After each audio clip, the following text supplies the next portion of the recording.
There are certain divisions within government power that specialize in these experiments, and they want to get to the hill. The problem is that it can become infected, the hills, with intrusions from people that aren't sincere. But now that this big light has been spread right across the subject, the hills become more and more operated by these individuals. What was told to me that these experiments are continuing today. They are aware of the hill, and they aren't interested about how the children are doing it. They're interested about why is NHI involved. From your best understanding, how do the individuals that told you all of this, how are they aware of all of this? Right now on Higher Journeys with Alexis Brooks. The telepathy tapes. What if I told you that there was a bombshell? I'm going to use that word. I know some people don't like that word, but let's say a bombshell that's associated with not the telepathy tapes. We happen to think that is a phenomenal breakthrough in what Ky Dickens' work has brought to light for so many of us. But a bombshell having to do with something that you all, if you know the telepathy tapes, called the Hill, may create, or what we're going to talk about may create such a bombshell. I'm here with my co-host, Steve Mera. This is UAP and Beyond. We're finally back with episode 3. It's been a little bit of a break, but we wanted to get back because there's a lot to talk about.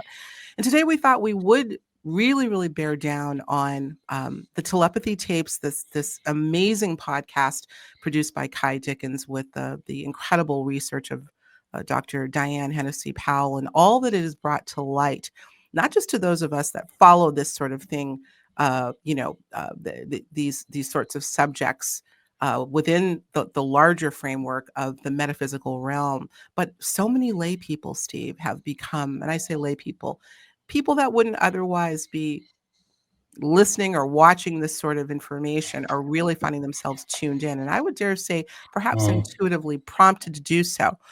But I want to get right straight away, you guys, into this idea. Steve and I had a conversation, just yesterday, about this aspect called the Hill. For those of you that don't know the term, and if you've seen the telepathy tapes or heard them, I should say, you'll know. But the Hill is described as a sort of metaphysical realm where the focus of the telepathy tapes, which are non-speaking autistic individuals, go. It is a dimensional realm, you might call it, where they go to gather and to learn from one another and console one another, support one another. Many people might call it an imaginary space. I believe it's anything but imaginary. But beyond that, Steve Mera, you're saying that there may be a lot more knowledge about the Hill than our government is letting on. Absolutely, yes. And we're aware that there are experiments taking place at the Lawrence Livermore laboratories in the US. And they've been highly involved in experimental or paranormal, parapsychological, all sorts of different things, experiments at a very high level, very secret stuff that's been going on. They already have over 7,000 pages of documented information from when the government were involved in the remote viewing programs. They still are, but you just, you don't get to hear about them now, really. Girl Flame Stargate and, things like that. But that they've already got a starting place. 7,000 pages documented information pertaining to the advanced studies of remote viewing, and they know it works because it's been practiced, it's been utilized in numerous different operations very successfully. And that's a good starting place. Now, of course, when we hear about the Hill, in fact, there's many hills, actually, not just one.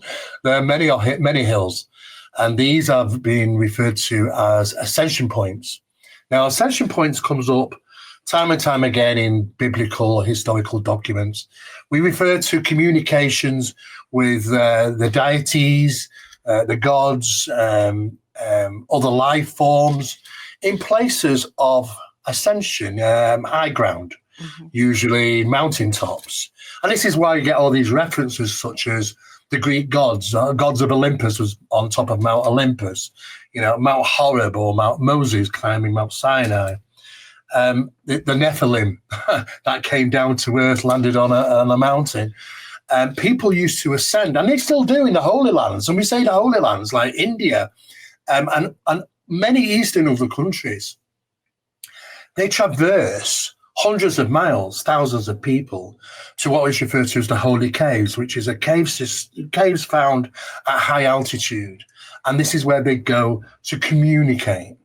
And it is assumed that, and it's a global thing here. So it's interesting because why should it be a global thing? How can they all know the same thing to do? But in ancient times, the easiest path to communication was by giving yourself altitude first.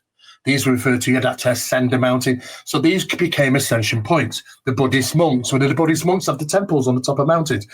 So this is not by chance. There are hundreds and hundreds of examples of this.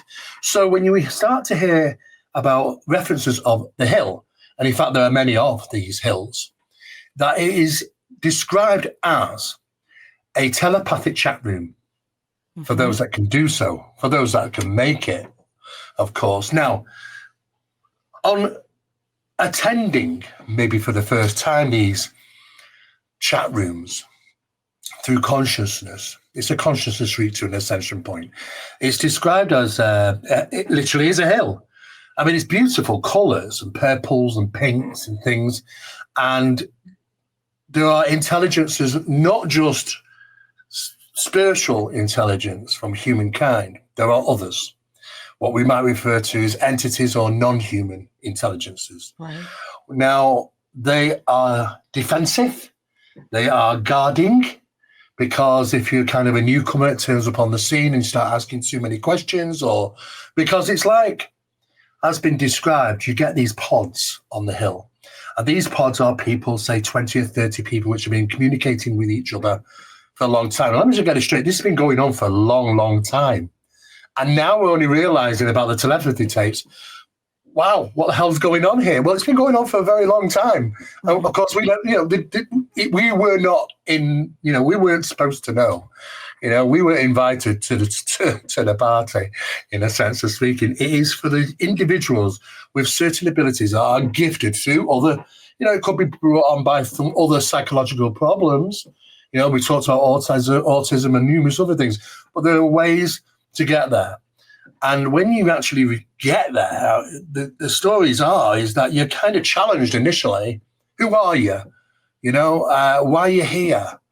What have you got to share? What do you want to learn? And they're very reluctant at first, but then over a period of time, you kind of get introduced to these pods. These pods are the people you would communicate regularly. It could be maybe 10, 15, 20 of them. So you don't just have reached a location and then just go and enter into a pod discussion. It's considered a bit of a naughty thing to do. It's a no-no. It's a bit naughty. And they don't like you doing that. So they're very guarding. And there are things which are referred to as non-human intelligences, which will steer this in a certain way to make sure that you're not an infiltrator. They're very concerned about infiltration. Right. And this is why the government want to get their hands right into this.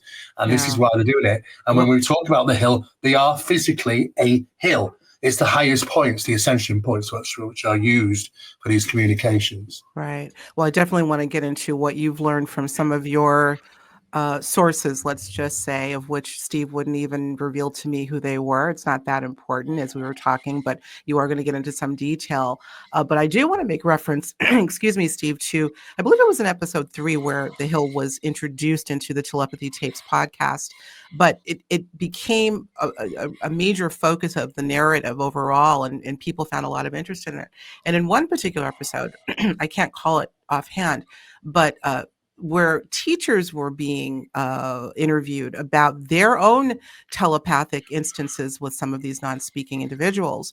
And one particular teacher who had not only witnessed, but was also participating over time in a two-way telepathic conversation with one student, found herself at the hill, unbeknownst to her.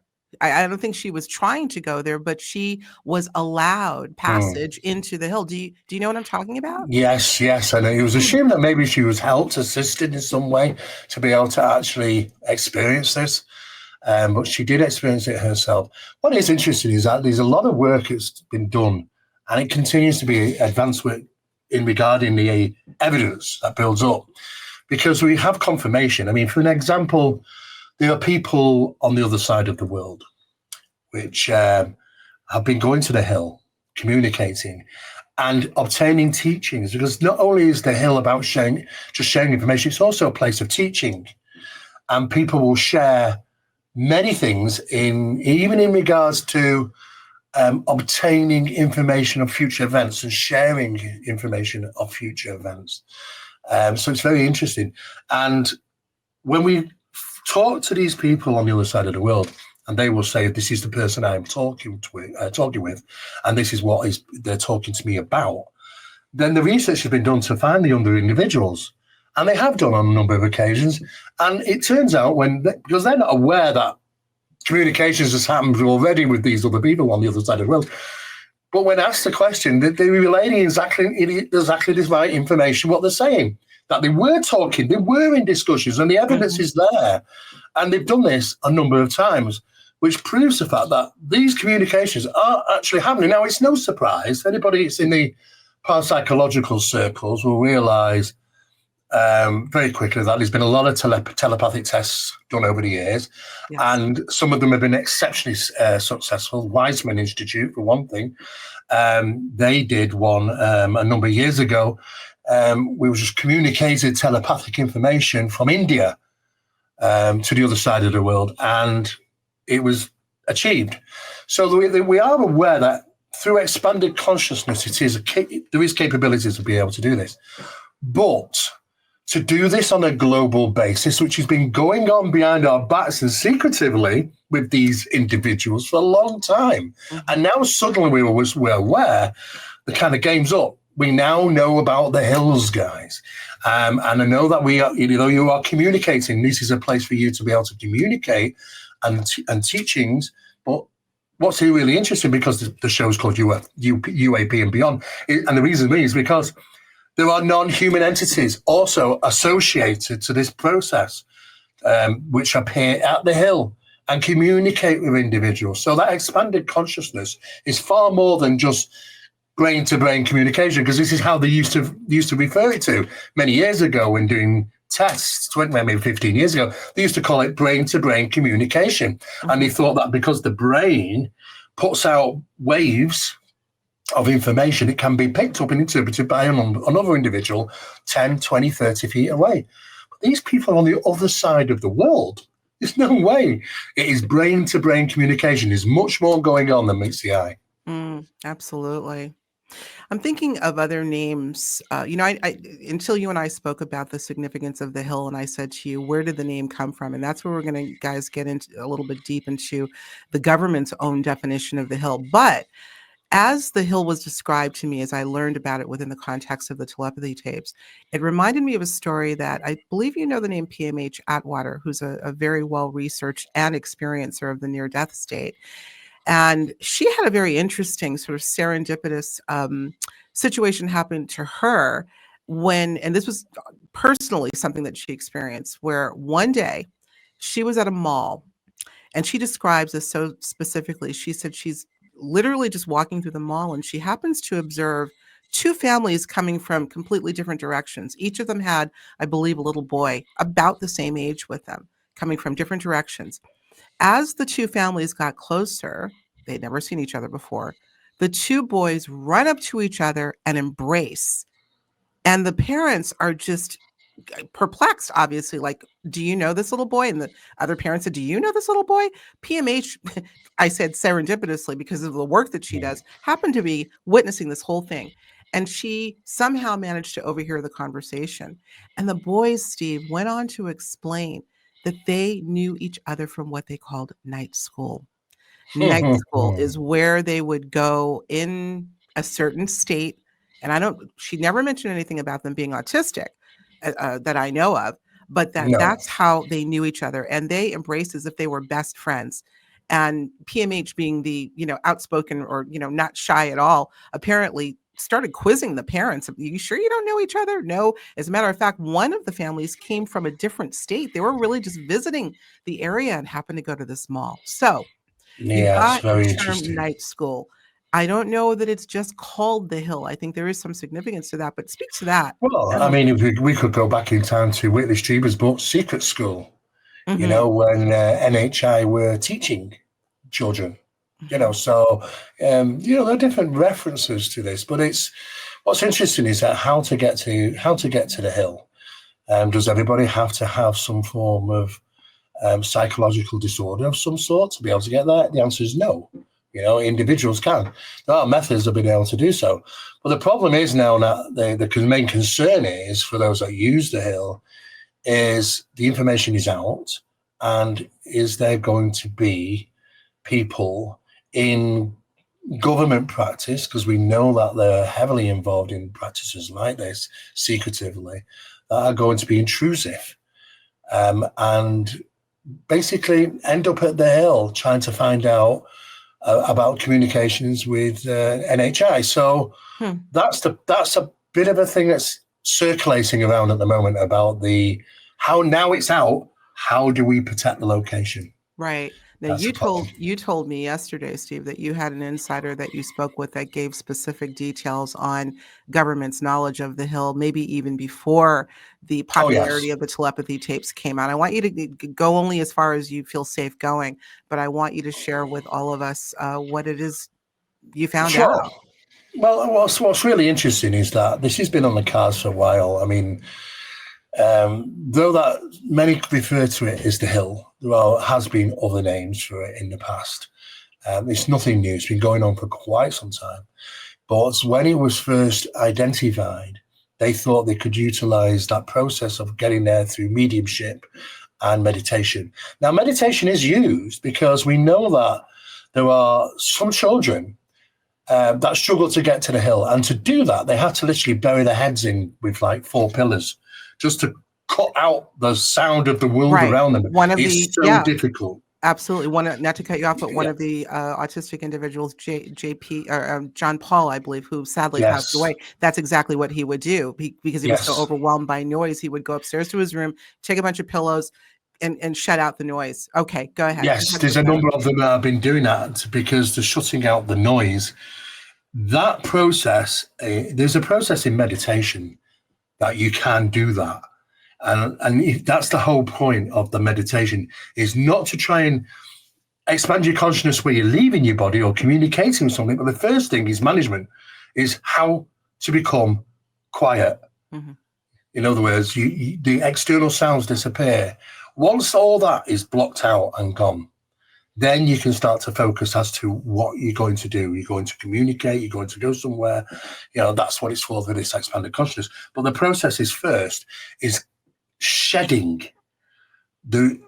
our reality in a sense that interferes with that focus, the sounds and the environment and all sorts of things. So, you know, it's basically a Ganzfeld process. Now, the name Ganzfeld, so if the viewers don't understand, Ganzfeld's used in parapsychological tests when trying to study enhanced capabilities or enhanced consciousness. And they wear things over their eyes, completely blacks out. Sometimes it's ping pong balls, half of them with red light on them. But they're in, you know, the deprivation chambers, sometimes flotation tanks. So you're just floating around. You know, they're trying to cut away that shedding of our reality, so that we don't feel as much. We don't. Our light deprivation's there, hearing deprivation's there. The more we have sensory deprivation, other areas crack open and allow us to seep in. And when people have had these psychological problems, those cracks are there. Now, of course, and what they've done is they've started to know how to utilize them to their own advantage. They've been doing this for many years, secretively, that is. But now the cat's out of the bag. And of course, the government have been doing this. I've talked with a number of people in high positions. I'm on a number of think tanks. And I can tell you now that the studies in consciousness are tremendous. There's a tremendous amount of work in consciousness studies which is taking place. But it does bleed into quantum studies. There's no way we're going to get away from this. So it's kind of time and space is entangled in this. So this is why we can obtain information for future events and things like that, because time and space is a controllable thing through consciousness. So it starts getting very interesting and also very complicated. But what they've said is that they are aware that these ascension points, and there have been many of them, there has been prior to this, if you go back thousands of years, there were other ascension points used by different people, different civilizations. Some were exceptional in telepathy, apparently. But there are things that have been lost over the centuries, as you can imagine, Right. through the changing of society. And what was told to me, that these experiments are continuing today, and they are aware of the hill, and they aren't interested about how the children are doing it. They're interested about why is NHI involved. That's the principal question, and that's their angle. That's where their effort is why is NHI involved? Do you feel, or were you able to gather the motivation for not only being interested in the hill and how NHI is involved, but to be used or weaponized in any way against whomever or whatever? Why are they so interested in that from the NHI perspective? Well, the NHI's perspective means that obviously there's an open door to communications. So we don't have to think about, when are they going to come and land and communicate with us? We can open the door and do that in a mental state. Mm-hmm. That is a controllable process like it was for them in the remote viewing programs. But to communicate directly with NHI is probably one of the most significant things that they're trying to achieve. It's been very difficult to communicate directly with NHI. Mm-hmm. And it's usually always on their terms. Always tends to be anyway. But this is a process where that they seemingly are they're guarding it. That's what they're doing. They're guarding the hills. Sure. They're making sure who's coming in, who's going out, who are you? Make it very difficult. Those questions might not have been asked so much, but now the information is out. The NHI will know there are certain divisions within government power that specialize in these experiments, and they want to get to the hill, and they want a piece of the pie, and they will know that. So this is why they've upped the game in guarding. Anybody who's a newcomer goes to the hill, they get scrutinized quite a bit, I believe. Right. And I can't help but think about the intelligence level of these nonverbal individuals who, it's been said many times, that they don't know dishonesty. They couldn't lie if they tried. And therefore, their stewardship, let's just say, of the hill and the honesty, perpetuating that honesty, they could perhaps act as, call them gatekeepers, if you will. Did you get a sense for what role? Let me ask you this. Were you able to get a sense as to whether some of these individuals are aware that other factions are trying to access the hill? Oh, yes, absolutely. They're aware. And the efforts that have been involved to try and get there, some of them apparently achieving, is a great effort that are throwing them out, in a sense of speaking. You don't belong here, go, sort of thing. And the governance with NHI as well are helping along with that. So it's a bit of a panic stations at the moment. The problem is that it can become infected, the hills, with intrusions from people that aren't sincere.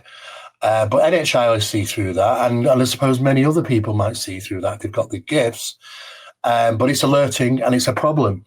And that's what the main concerns are now. But now that this big light has been spread right across the subject, the hills become more and more operated by these individuals.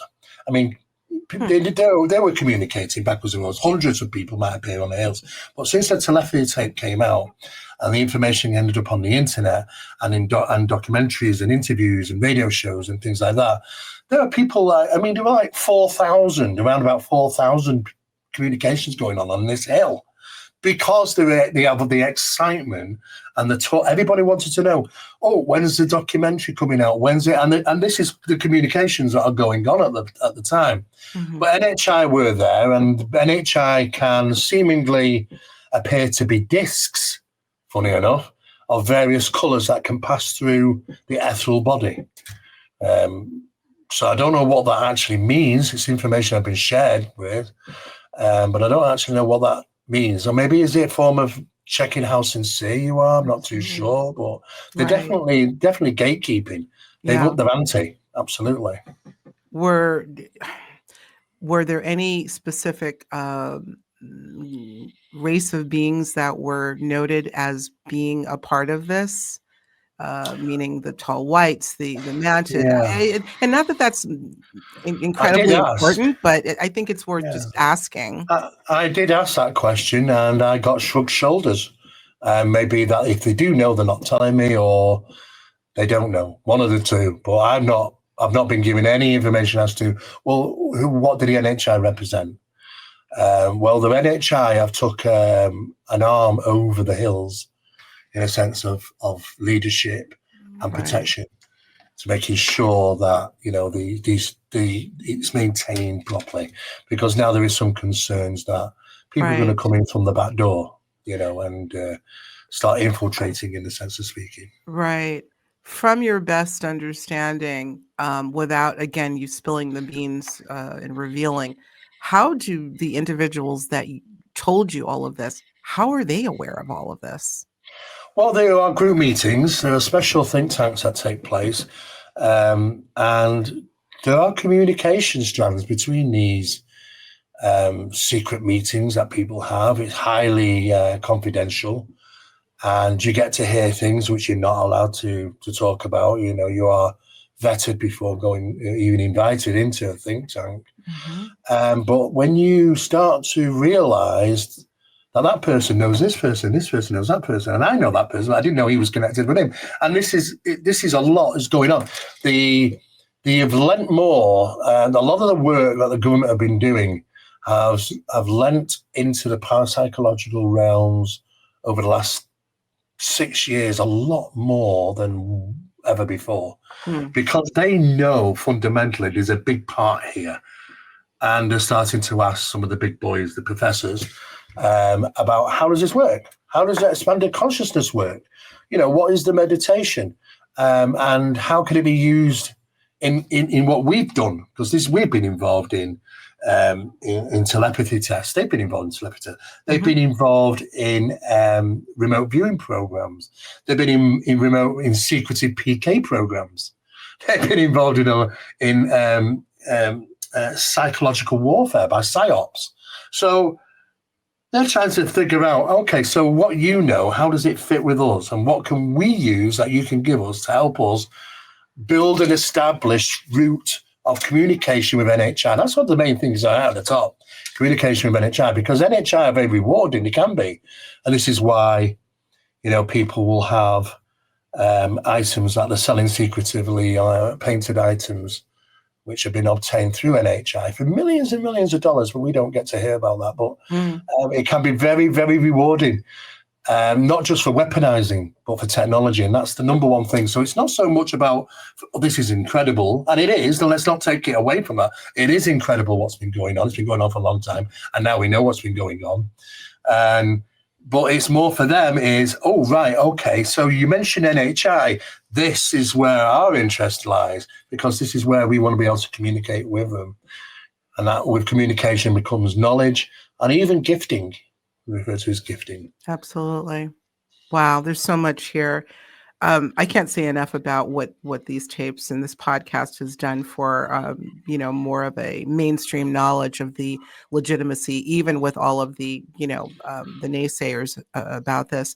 But one of the things that has also come up and has been talked about is these individuals, meaning the non-speaking individuals' ability to transmit information psychically, to pick up on information. I want to note John Paul, who is the precious 6'8", I think he was 16 years old, non-speaking individual who was featured in the Yes. tapes, sadly passed away. I say sadly, but he after communicating to some of his friends telepathically from the other side, said this is exactly what he had to do. So sad may Yeah. not be sad, of course, for the family and a lot of people. I was sad, but I want to touch on this. It was actually, I believe, episode 9, where I think I have the name of it here. Telepathy Across Dimensions, Death and Beyond goes into great detail about these individuals' incredible psychic capacity, including but not limited to precognitive skills, but particularly this was sort of centered around John Paul's passing, and how at the moment of his passing and subsequently, so many of his friends that he developed relationships with on the Hill got premonitions, and even at the time of his passing knew before their parents could even communicate to them that John Paul had passed. Really stunning. Speak to Yes. that for a minute before we close down this episode. Well, like I say, once you can be able to obviously utilize the Hill regularly, you can go even further. Expanded consciousness goes in different levels, like layers of an onion. It can expand into the areas where time and space become pliable to the point of recognizing future events. I mean, we know we've been given information by NHI during experiments of future events, and they've been always right. Because we've had this conversation before, haven't we? And we talked about free will. Yeah. How can we change it? Well, we don't. We can't. It's going to come about. If they say it's going to happen, don't matter if you could go out your gate in the morning, take a left instead of a right. Whatever happens, it's all worked into what they've told you at the outcome. So you're not going to avoid it. The outcome's the outcome. So it makes you think, okay, so somehow they must be aware of future events through being able to understand time and space and the manipulation of that. Yeah. There's been many, many examples of that. There's a lot of evidence to support it. So expanded consciousness is no surprise that some people will have those capabilities. And having them is very, very interesting. We've been told several times about future events. They've always come 6 times by non-human intelligence, and 6 times they've been right. And you can't avoid it. We tried to avoid it. We can't avoid it. It happens. Things come out of the blue to make it happen. Absolutely. Now, I don't know if they're in the background working it to make it, or they just know that they've taken every feasible thing between when I'm told until it happens into consideration, so it is fascinating. But time and space is, I mean, it's even been coming up in conversations now, time and space in regarding UAP. One of the latest stuff from Hal Puthoff from one of the think tanks and discussions is the what is referred to as blue phasing of UAP. And blue phasing is when a condition that makes them non-physical in our physical reality. So they look it, but they're not. And you can't tell the difference by just looking at them. But they produce a certain field, which is an indicator that they are kind of manipulating space and time, and not affected by the physics of our reality. Hence, many things have gone into the ground or into the sea, not left wakes, because they've taken us through walls. They've taken us. I mean, yes. we are participating in this. And this will bring me to what we're going to talk about in the after show, Steve. And that is individuals, maybe you who are watching and listening to us right now, are you interested in going to the Hill? Well, listen. Is it possible? I want to talk about that in the after show over on Patreon, but this really just comes back down to, Steve, a fundamental understanding for some of us that these abilities that seem, forgive the term, so alien to so many are really innate in all of us, just dormant. They're atrophied.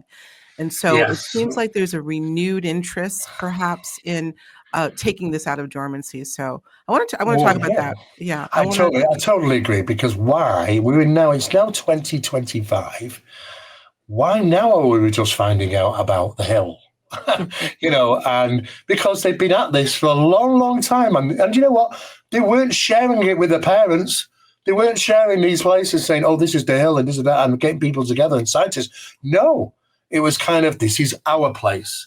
Yeah. You don't need to know. This is our place, and it's going to get kept secret. And boy, it did, until eventually it comes out. And now it's out. So there are some ripples, of course, because of this. Absolutely. Well, it's out, and I think not a moment too soon, and hopefully not too late. And hopefully whatever is learned about the Hill by any party outside of the individuals that go there is respected and approached with humility, as I say, with all of these sorts of things. So on that note, we're going to wind it down for this episode of UAP and Beyond. Come on over, y'all, to Patreon. We're going to go ahead and continue this conversation. Well, Steve, I really would like to focus on is it possible? Will we get to the point where other individuals outside of these definitions? Well, I think we're all on a journey.